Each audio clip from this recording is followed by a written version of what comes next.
আজকে তোমাদের দর্শন করাবো হুগলি জেলার তথা আমাদের কন্যগড়ের শ্রী শ্রী শকুন্তলা রক্ষা কালী মাতার। আমাদের এই পুজো কিন্তু 136 বছরে পড়ল।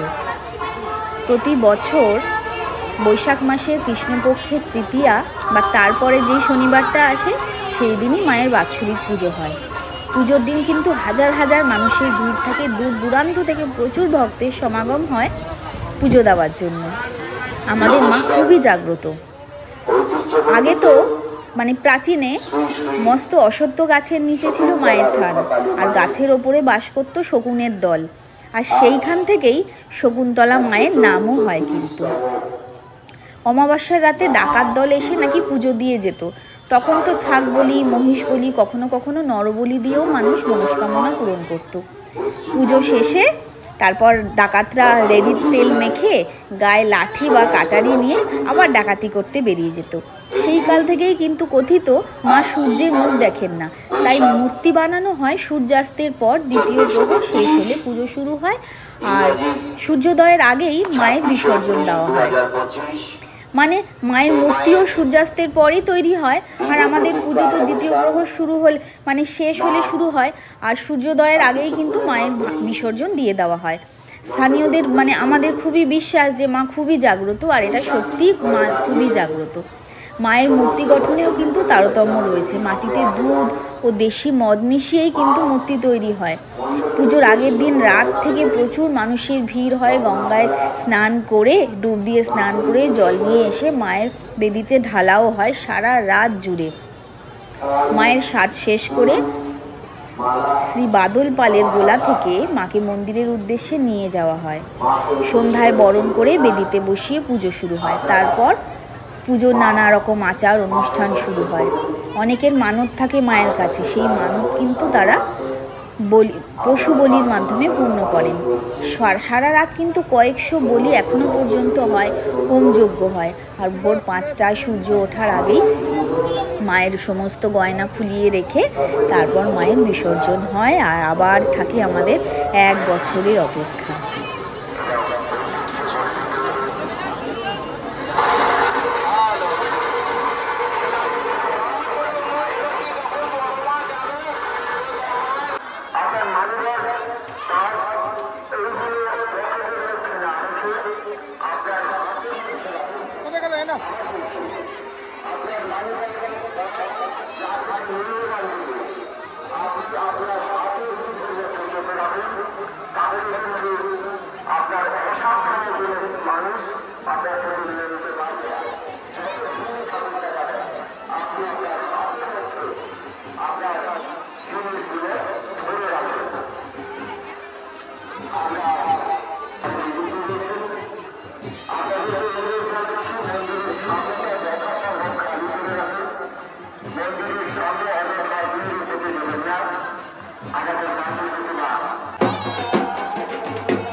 আপনাদেরকে জানাচ্ছি এইবার আমাদের বিশেষভাবে সতর্কতা অবলম্বন করার কথা। আমাদের মন্দিরের সামনে পুলিশ প্রশাসন এবং স্বেচ্ছাসেবক বাহিনী যারা রয়েছেন, আপনারা মন্দিরের সামনেটা ফাঁকা করে দিন। মন্দিরের সামনে কাউকে দেখেন বাঁশের উপর উঠছে তাকে নামিয়ে দেবেন। বাঁশের উপর উঠে দাঁড়াবেন না, জলের গাড়িতে চলে দাঁড়াবেন না। যে কোনো মুহূর্তে কিন্তু দুর্ঘটনা ঘটতে পারে। আপনারা যতটা সম্ভব রাস্তার দুধারে সরে দাঁড়ান। আমাদের এই রাস্তাটা যথেষ্ট সম্পূর্ণ। আমাদের মাটি প্রতিমা নাট মন্দিরে প্রবেশ করানো হল। মা শকুন্তলা রক্ষা কালী মাতার 136তম বাৎসরিক মহাপূজা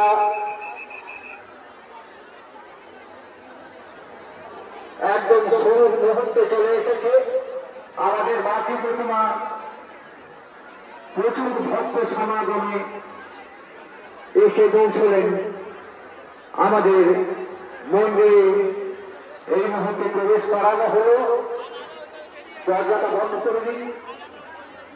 এইবার আমরা বারবার ঘোষণা করছি, আপনার মূল্যবান অলঙ্কার, আপনার পাঁচ মাইনার যা কিছু মূল্যবান আছে, প্রচন্ড ভিড় মণ্ডপের সামনে, প্রচন্ড ভিড়।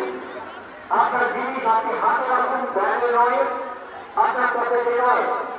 এই ভিড়ের চাপে প্রচুর অসাধু ব্যক্তি কিন্তু ঘোরাঘুরি করছে।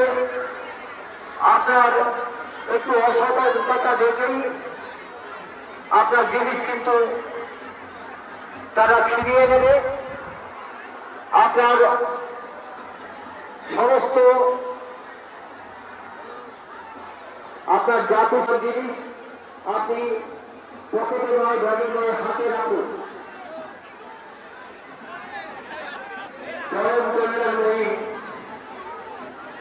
শ্রী শ্রী ঈশ্বর শকুন্তলা রক্ষা কালী মাতার 136তম বাৎসরিক মহাপূজা শুরু হতে চলেছে। আমাদের মাটি প্রতিমা বিভিন্ন অঙ্কের